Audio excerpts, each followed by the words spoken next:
Right now on Brookland News Live, the Senate wraps up a marathon vote of Obama with major changes to border security and foreign aid, including new funding for ICE and Customs and Border Protection, while some provisions failed to make it into the final package. We'll break it down coming up for you.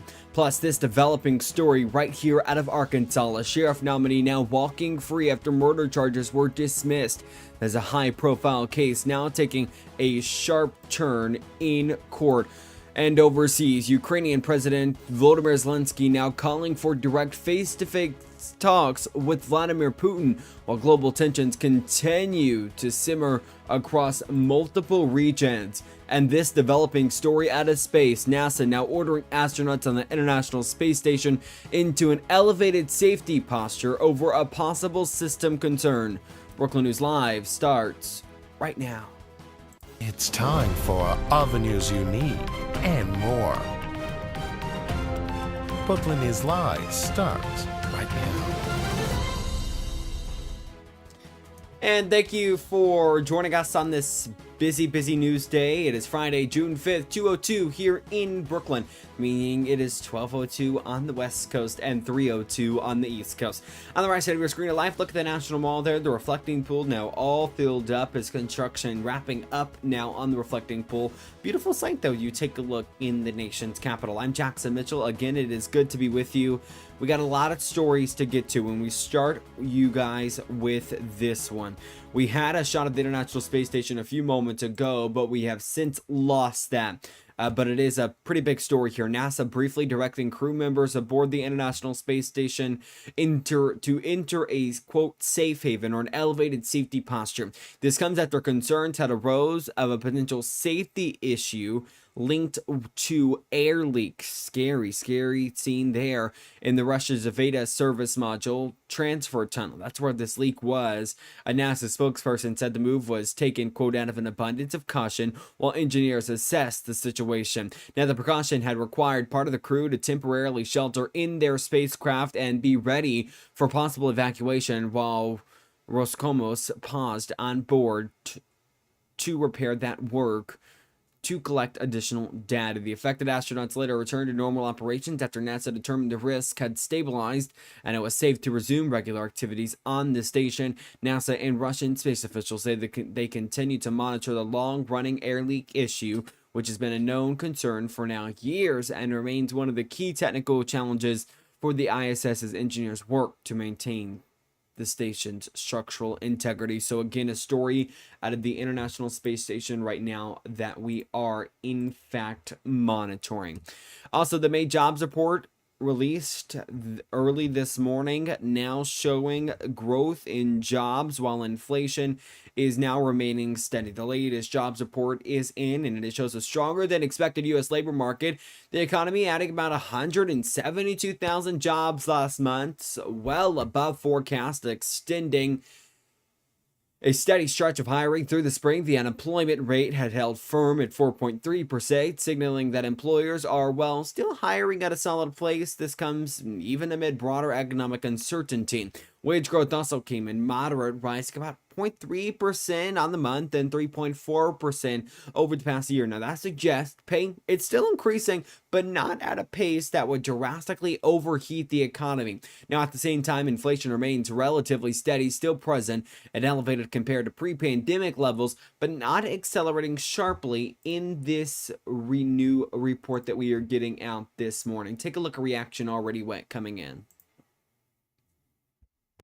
These inflation supply shock numbers will not get the Fed to surprise the market. And the data is out. The May jobs report, 172,000. Is there any doubt that this anecdotal evidence about a good labor market has been very correct? That is a really strong number. And last month, well, we had a revision from 115,000 to 179,000, which means the 2-month revision is got to be over 90,000. That is a good number. Even manufacturing posted a 7,000 job gain. So how strong is 172,000? That would be the best number since 185,000 in March. These are solid numbers. Yeah, overall, the picture is one of a resilient labor market paired with stable inflation pressures. Economists rather say that combination gives the Federal Reserve room to stay cautious, likely keeping interest rates well unchanged in the near term as policymakers wait for clear signs of whether inflation will continue easing or remain sticky into the summer. Now to this, the Senate's vote-a-rama has now wrapped up after a marathon session of rapid-fire amendment votes that stretched for hours, pushing legislation closer to a final passage. The legislation also includes a significant Ukraine and aid component, continuing U.S. military and economic support as the war drags on, with lawmakers arguing it's critical to maintain international stability and support allies abroad. Now, but the politics surrounding the bill have been just as contentious as, well, the policy itself. During the vote-a-rama, lawmakers clashed over dozens of amendments, including efforts that some members of Congress have framed as a break from Trump-era policy priorities, particularly on immigration enforcement and the scope of federal government authority. So lawmakers here breaking with President Trump on, well, quite a few things. Take a listen to a little bit of analysis on this. Vote.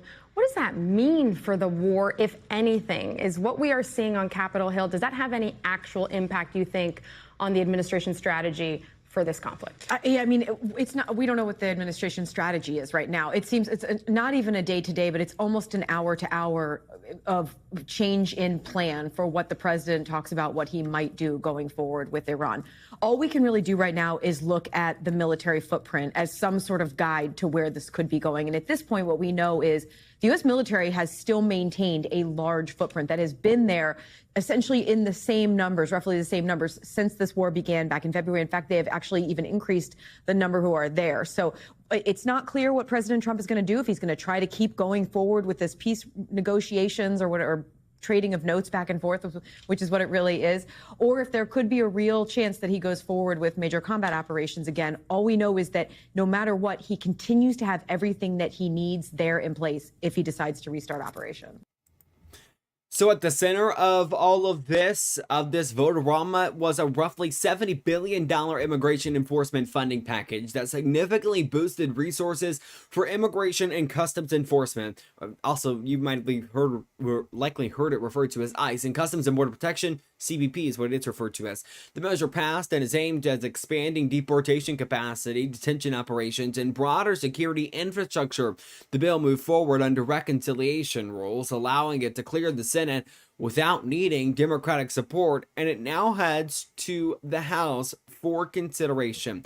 This comes as a major flashpoint for lawmakers during the negotiations on all of this, because again, a major flashpoint during all of this was the controversial anti-weaponization fund, which we've been covering extensively here on Brookland News Live. Critics said it would allow taxpayer money to be used for payouts tied to claims of federal government misconduct. Now, despite multiple Democratic amendments and some Republican support to restrict or redirect the fund, it ultimately was not removed from the package. Instead, the effort to block or eliminate it failed. Now, this came during the vote-a-rama process, leaving the issue intact and continuing bipartisan debate over oversight, executive power, and how the funding could be used going forward.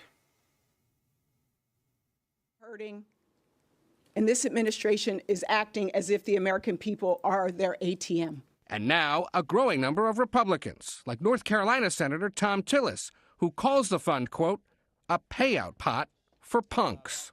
Under what circumstances would it ever make sense to provide restitution for people who were either pled guilty or were found guilty in a court of law? Acting Attorney General Todd Blanche tried to make the case to Republican senators in what sources described as a tense meeting. Senator Tommy Tuberville told CBS News Blanche said there would be no compensation for those who assaulted law enforcement. CBS.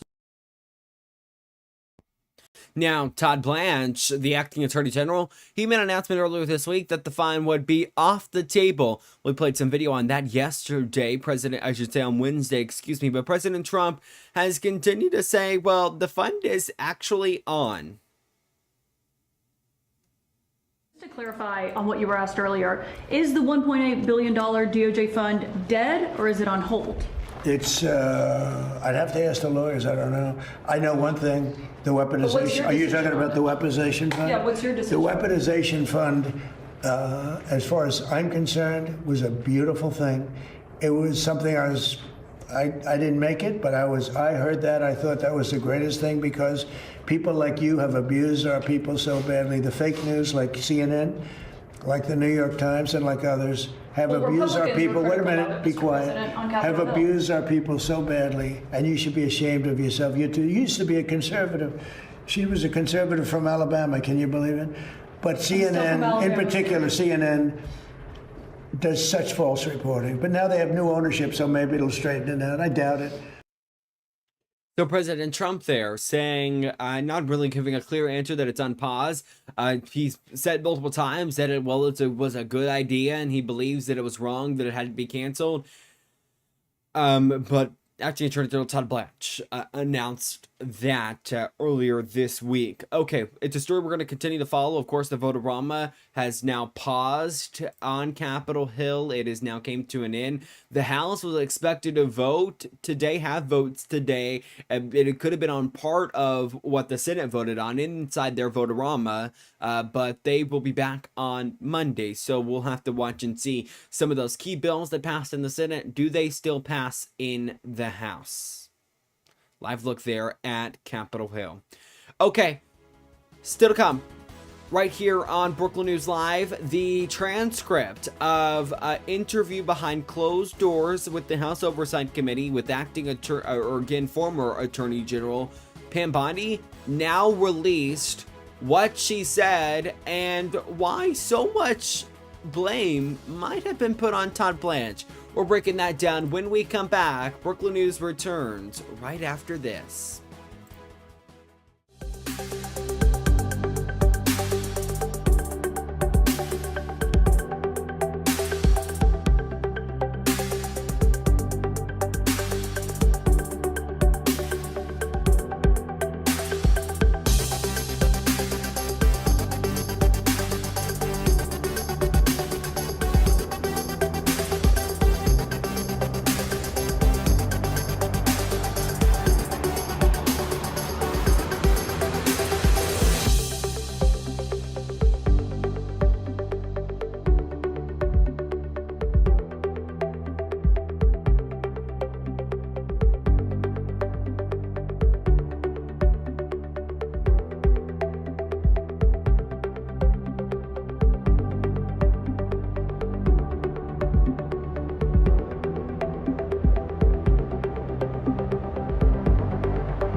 Alrighty, welcome back here live at Brooklyn News Live. Lots of headlines today and all this week from Capitol Hill.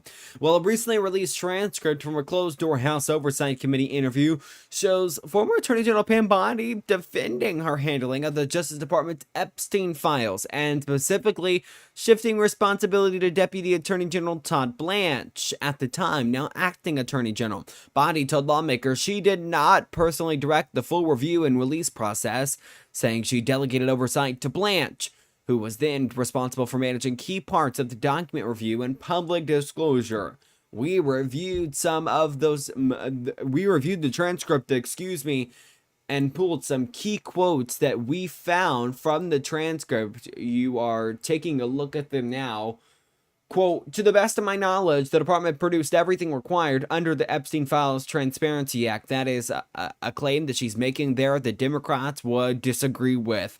Quote, "I am proud of the department's record and commitment to transparency under my leadership." She talks about, again, what we were just talking about, the handling of the Epstein files and delegation of responsibility. Quote, "Then Deputy Attorney General Todd Blanche oversaw the document review process." So there you go. While she didn't completely put blame on some of things that people believed were handled wrong by the Department of Justice, she clearly laid responsibility on someone else that wasn't herself. When she responds to reporting on her testimony describing delegation and responsibility, she says, quote, "She delegated oversight of the process to Blanche. On errors and corrections in the release process," quote, "they were redaction errors in the released file. She admits to that." Now, she described the release efforts as, quote, "an enormously complicated and labor-intensive process," which I believe a lot of files were released and there were errors in those files.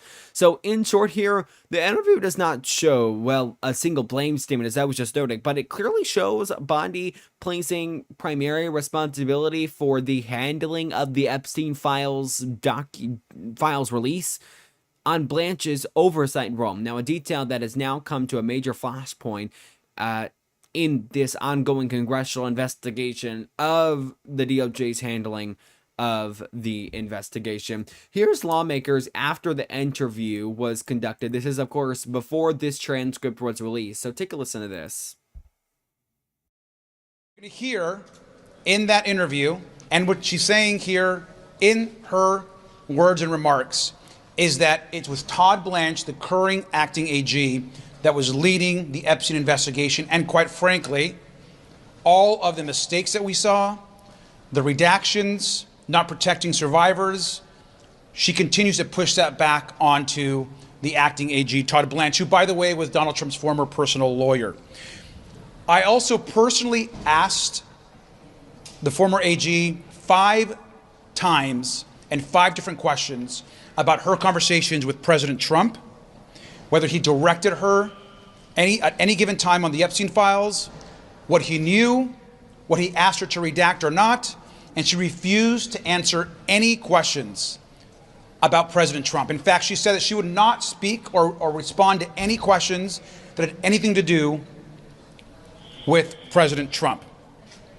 It's also interesting that sitting next to her is DOJ counsel, somebody that currently works for the Department of Justice, who on multiple occasions stepped in and told the former Attorney General that she was not going to answer those questions, and especially when we asked questions of what the president directed her to do.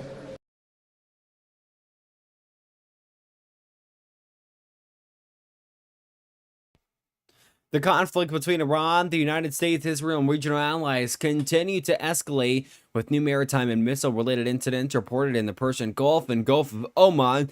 Iran's Navy now claiming it fired warning missiles and drones at U.S. warships in the Gulf of Oman, saying the action was in response to what it described as U.S. naval interference with commercial shipping and enforcement operations. U.S. officials have countered by framing their operations as part of ongoing efforts to disrupt Iranian aligned sanctions, evasion networks, and secure maritime trade routes.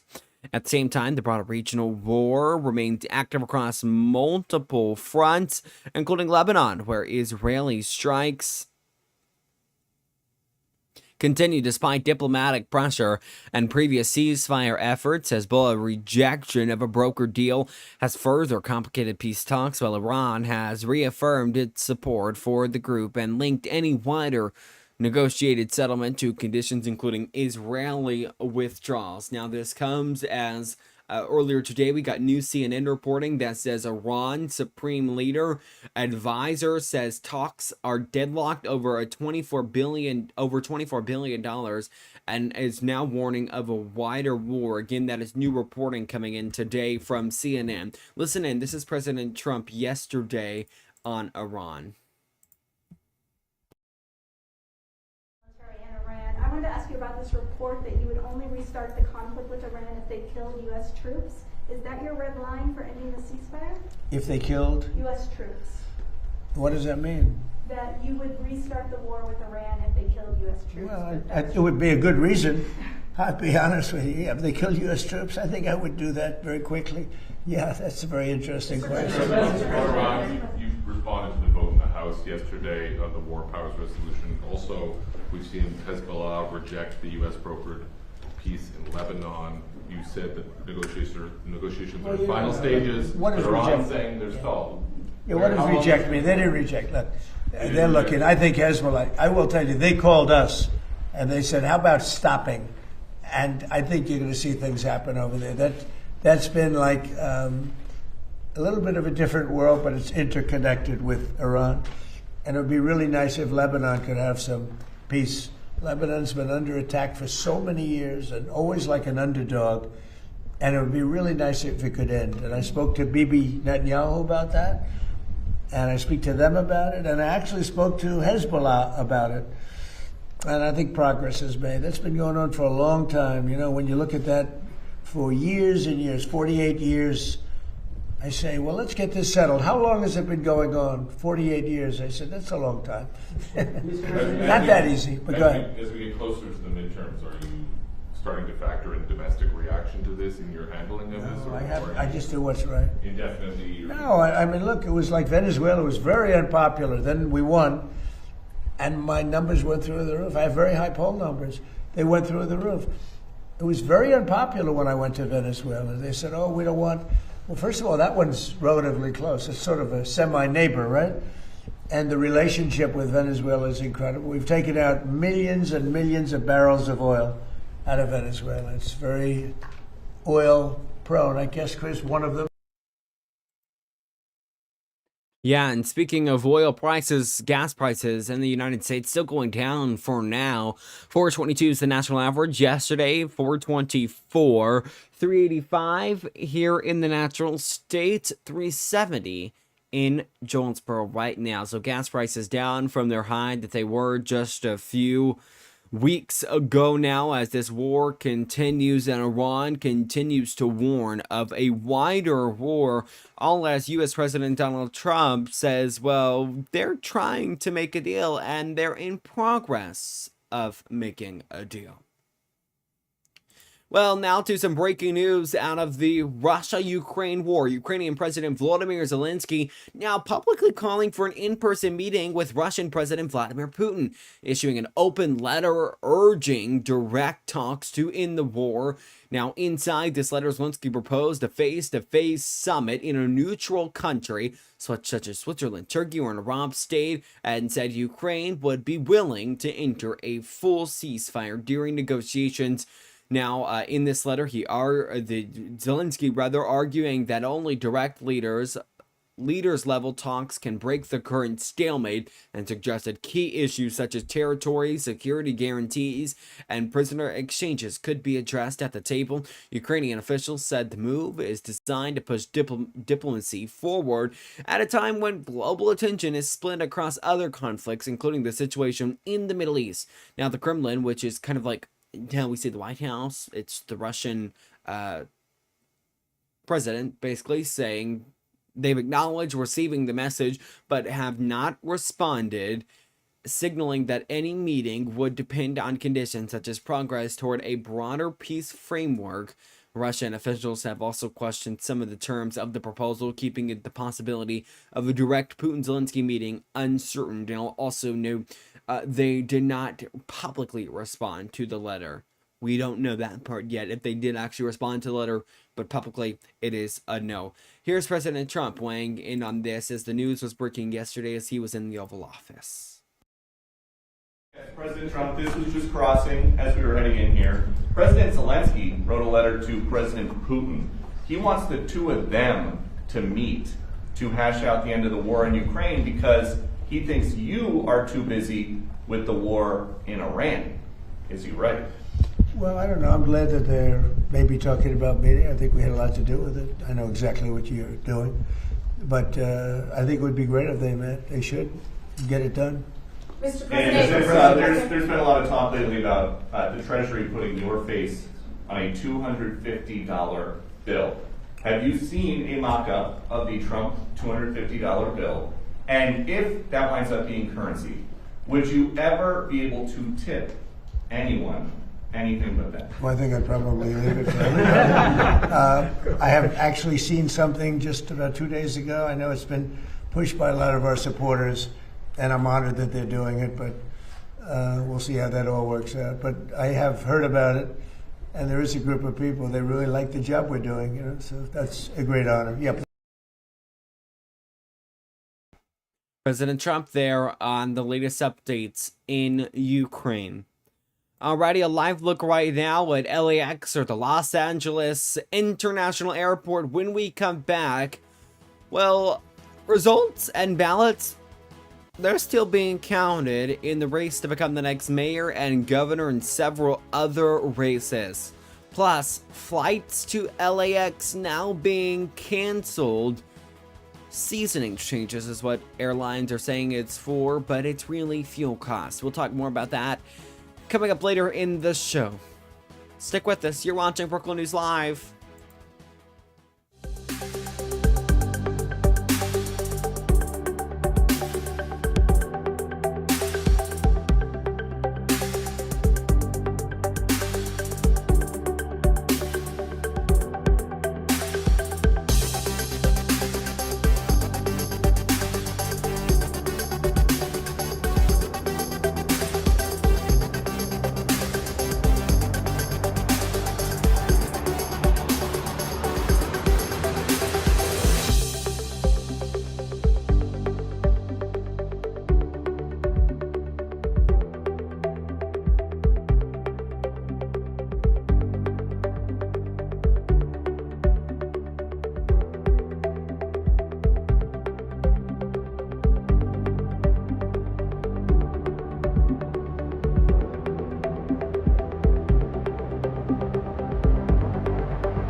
Welcome back. 2:30 the time now here in Brooklyn. Well, there have been no calls to make in California for the race to become the next mayor of LA and governor of California. This comes as ballots are slowly being counted. You know, we mentioned this on Wednesday. In California, every registered voter gets a mail ballot. So a ballot that they can mail in. But then they have the choice. Do you vote by mail or do you vote by person? Meaning it could take up to a week until a state gets your ballot. And they continue to accept them if they are dated election day or before. Okay, let's get you up to date on the results, though, because we do have updates on results than what we brought you on Wednesday. This is a look right now at the race for Los Angeles Mayor Karen Bass. We mentioned this before. She is projected to move forward for the runoffs right now. Now it's the second place. Spencer Pratt, 29.35%.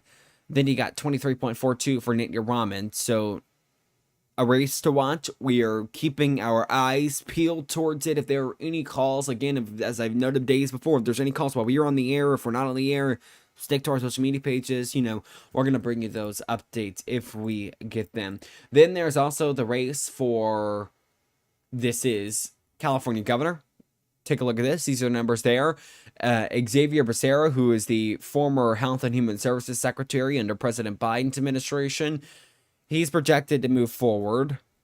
Now it's the race for second place. So it is so much that we are monitoring, and we are, again, keeping our eyes wide open here. If there are any type of calls to make, any different changes, we will bring those to you. So a lot going on there. We're going to follow it here. Now to this. Karen Reed, the Massachusetts woman who was acquitted of murder back in 2020, in the 2022 death, of her boyfriend, Boston police officer John O'Keefe, now filing a civil lawsuit against the Massachusetts State Police and the Canton Police Department. Now, she was previously at the center of a high-profile case that attracted national attention and included allegations of police misconduct and investigative bias. The new lawsuit now claiming the original investigation was tainted by bias, improper conduct, and what her legal team describes as a, quote, culture of corruption.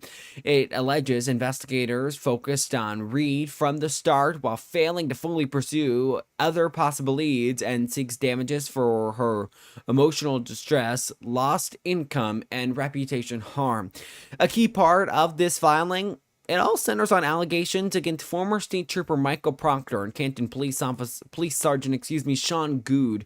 The complaint includes text messages attributed to the officer that contain offensive language, which Reed's attorneys say demonstrates bias that undermine the integrity of the investigation. State police officials have condemned the messages and stated that such behavior does not reflect department standards.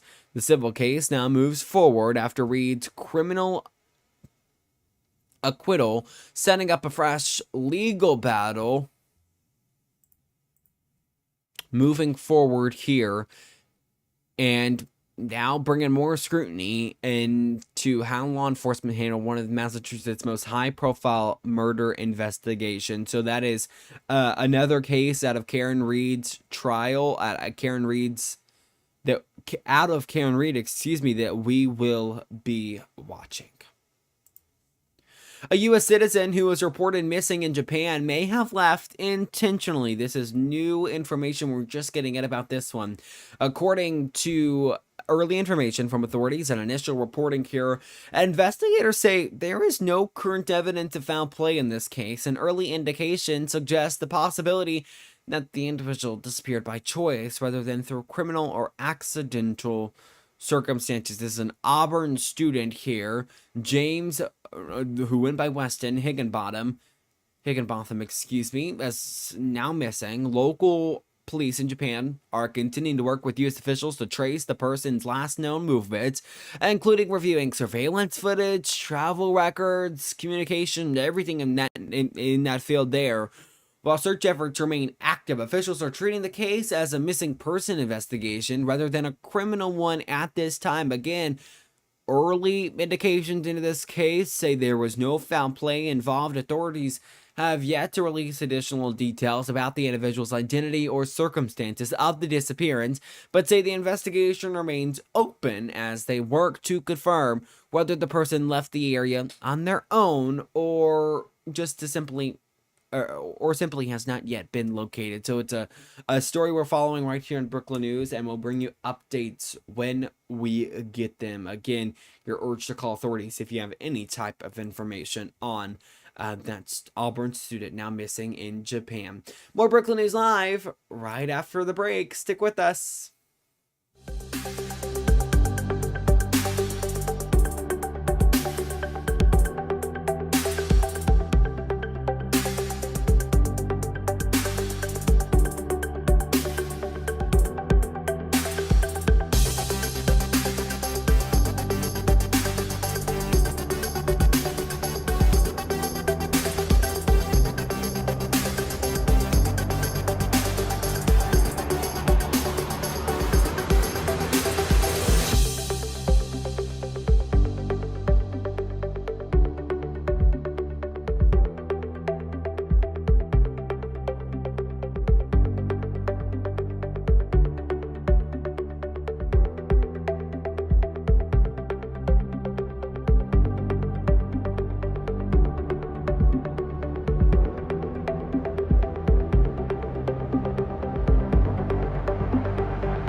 Well, you are taking a live look there at the National Mall in Washington, D.C. via EarthCam. Thanks to them for having that shot. We're having issues earlier getting that RDOT camera pulled up for Brookland. So as we take it to your forecast, you're getting a live look at the National Mall right now. It is a beautiful day. It appears to be at least a beautiful day in D.C.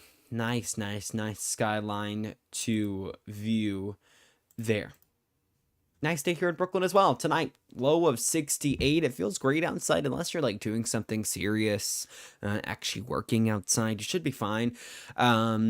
Saturday, though, there is a chance of some isolated thunderstorms. We're going to watch out for that. Some showers are possible. High of 84, low of 71. As we go into Sunday, they're not isolated. We are likely going to see some rain. High of 85, low of 74. So this is a forecast to watch out for here. None of it said to be severe just yet. We're continuing to watch for the chances in an environment that is going to be set up for that. But a beautiful forecast set out so far. A little bit of rain. What's always so interesting is we went through such a big drought, and now we just are seeing rain at least once, twice a week now. And then, last week we had rain every day, it felt like. So, story to watch here. That is your forecast. Back to the live look there in Washington, D.C. via Earth camera. There's a beautiful shot set up there as you take a look inside the District of Columbia. Okay, this is some new reporting, exclusive reporting from the Washington Post, saying your national park fees that you're paying when you go to those parks could be going to Trump's America 250 celebration. Reports indicate that a portion of national park fees are now being directed toward funding events and programs associated with the America 250 celebrations, marking the 250th anniversary of the United States coming next month in about 30 days. The plan would utilize revenue from park entrance fees and related public and funds to support special commentating commemorations. There we go, got the word right there. Educational initiatives and national events surrounding the semi-quintessential. The move has drawn attention because it ties public lands revenue to a major federal anniversary campaign, rather than solely to park maintenance and operation. Supporters argue it helps showcase national heritage and increase public engagement with history, while critics are raising questions about whether park fees should be diverted away from direct conservation and infrastructure needs.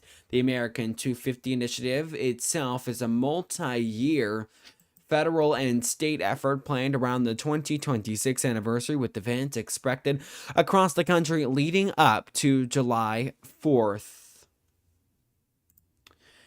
Okay, now to this. Take a look at the White House right now. You were able to see that UFC arena still being built at the back there, behind the White House. Trump now floating the idea that maybe it should be there, well, long term. Democrats don't like that idea, that's for sure. Take a listen. France, the Eiffel Tower, 1889 it was built. It was supposed to be taken down immediately after the World's Fair. And then they said, you know, we sort of like it.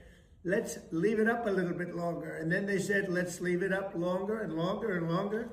Well, they never took it down. And, you know, we're building something in front of the White House that's quite attractive to a lot of people. It's going to have the big UFC fight on June 14th. And I'm looking at it, and maybe we'll never, ever take it down.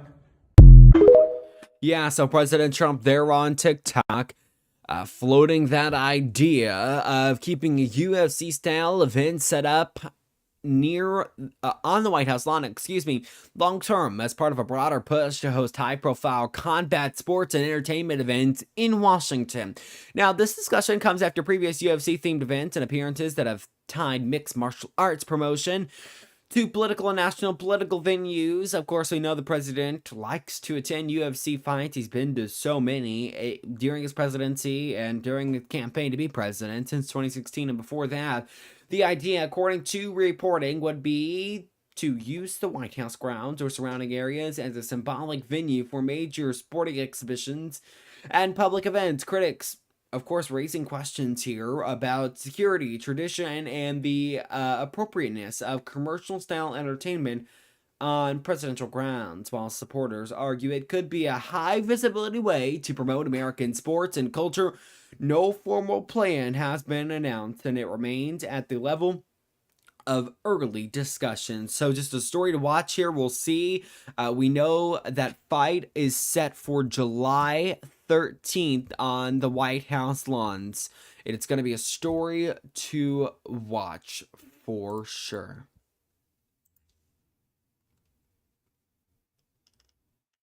A judge has dismissed a murder charge against Arkansas Sheriff nominee Aaron Spencer, ending the criminal case that had been pending against him before his general election run. Now, Spencer was accused of second-degree murder in connection with the 2024 shooting death of Michael Fulser. He's a man accused, a man now out on bond after he was charged with sexual offenses against Spencer's teenage daughter. Court documents show Spencer located his daughter in Fulser's vehicle, pursued the vehicle, forced it off the road, and shot Fulser before calling 911. That is all allegations there. The case now dismissed after the court found that law enforcement lost critical dashcam evidence that may have recorded the incident. The judge citing serious misconduct and procedural breakdown in handling the investigation. Prosecutors say the shooting was premeditated and not legally justified, but the defense claims Spencer acted to protect his child. With the charges now dismissed, Spencer remains the Republican nominee for Lonoke County Sheriff ahead of the general election. Wow, an interesting story there. Again, that is out of Lonoke County here in Arkansas. Okay, crazy. I will tell you, when I was going through the clips for this story, the candidate there did in fact say that he believes he did what any father would have done for their daughter. The U.S. Supreme Court is now reviewing a high-stakes case involving presidential authority and the future of birthright citizenship in the United States. It all centers on whether the federal government can limit citizenship granted to children born on U.S. soil. The case comes after lower courts blocked parts of a presidential directive that seeks to narrow interpretation of the 14th Amendment citizenship clause. Justices are weighing arguments over whether the Constitution automatically grants citizenship to most people born in the United States, or whether the executive branch has limited authority to define eligibility through immigration policy. Legal experts say this case could become one of the most consequential immigration rulings in decades. The outcome could impact hundreds of thousands of future births each year and redefine long-standing interpretations of the Constitution and citizenship under it, making it one of the most closely watched cases of the term, and that is expected to come, a ruling on that is expected to come at the end of the month. So standing by for that ruling here. It could come again at any moment this month.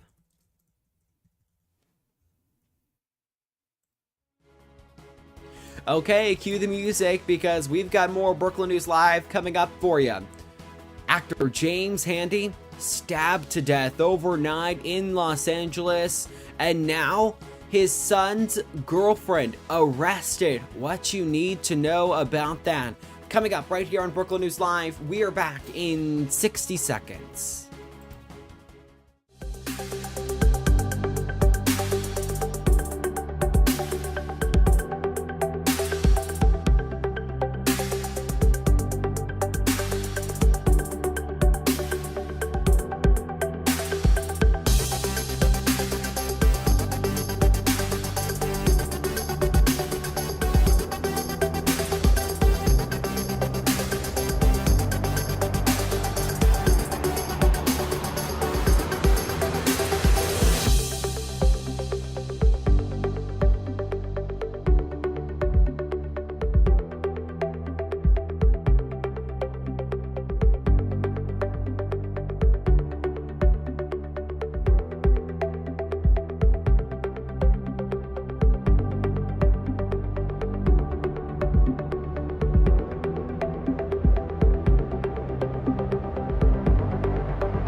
And welcome back to Brookland News Live. Actor James Handy, known for his roles in Top Gun Maverick and Jumanji, was found stabbed to death at his home in Los Angeles at the age of 81. Authorities say the suspect is Michael Gledhill, the 44-year-old son of Handy's girlfriend who lived at the same residence. Police say Gledhill called 911 and made a confession-like statement saying he had, quote, just killed the man of sin. That is, again,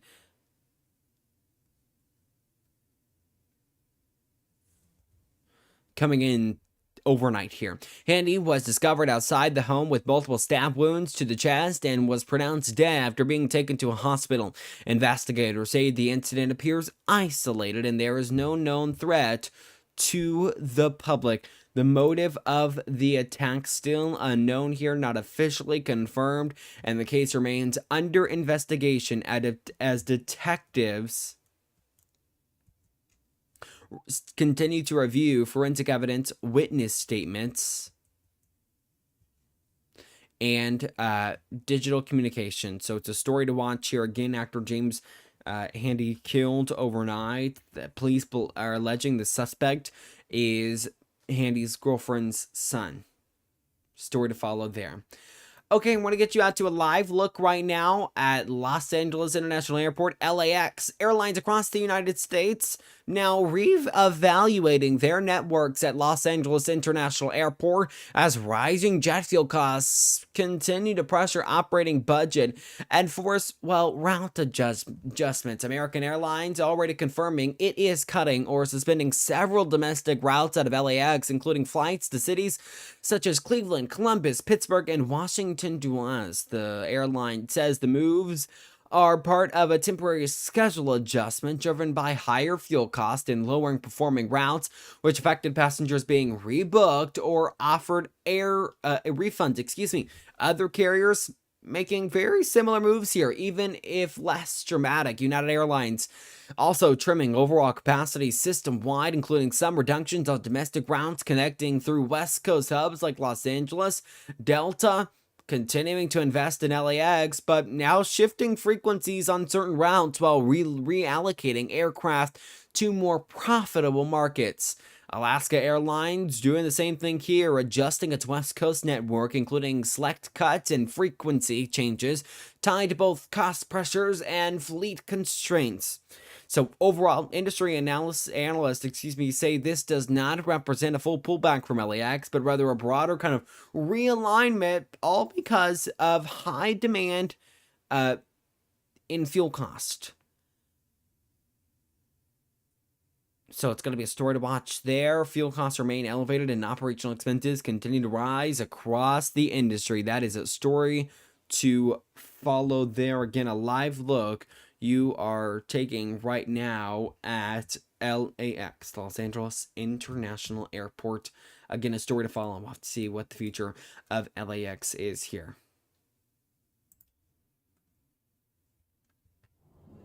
Yeah. And that's suspension. Yeah, you see the video. Scary moments there. Horrifying crash captured on video in Georgia, showing the moment a child was literally ejected from a vehicle during a multi-vehicle collision involving a pickup truck and a police cruiser. The impact caused the child to be thrown out of the truck and into the path of the crash before landing on the ground near the wreckage. You see that officer there immediately rushing to help the child, moving him to safety inside that police vehicle. You see it there. Authorities say the child miraculously survived the violent impacts, with only minor injuries such as scratches, and was able to walk away from the scene. Police later released video of it, and you're seeing it here. The video now spreading widely online, with law enforcement calling the outcome, quote, a rare miracle given the severity of the crash. The incident is now being used as public safety example of how quick emergency response and property vehicle restraints can save lives in extreme collisions. So just wow, to see that video, it almost appears unreal. Scary moment there for that child. Okay, so a majority of the Arkansas Girls State 2026 staff, 74 out of 78 counselors, now resigning following the conclusion of the program, according to multiple reports and a joint statement from the former staff.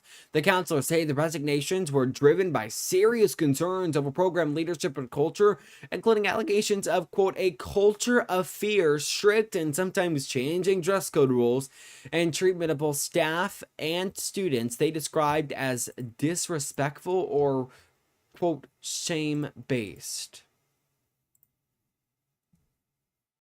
Of Girls State, in which delegates were informed that the majority of the core staff would be stepping away from their volunteer positions. A subsequent press release added that 74 of 78 staff members would be resigning, citing concerns with the current American Legion auxiliary leadership that oversees Girls State. We've just seen a growing attempt at a power grab and kind of like almost a takeover. Counselors Carmen Campbell and Lexington Hines were two of the staff members who resigned, and they claimed that the program's culture suddenly plunged. Many of us experienced a culture of fear and shame during this session of Girls State. According to their statement, the staff also raised concerns about how the program was run this year, including claims that the new restrictions and high-level oversight changed the traditional structure of Girls State and created tension between the volunteer counselors and the program's administrative committee. A quick break. Brookland News is back right after this.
Okay, welcome back here to Brookland News Live. That is going to do it for us on this Friday. Thank you so much for sticking with us throughout the hour. Remember, you can always follow all of our social media pages that have been scrolling this entire broadcast there on the bottom of your screen. And for the local side of things, go to brooklandnews.com. For now, I'm Jackson Mitchell. Remember, you can join us weekdays at 2 p.m. We'll see you right back here coming up on Monday, 2 p.m. Join us then. In the meantime, stay safe. Have a great rest of your evening.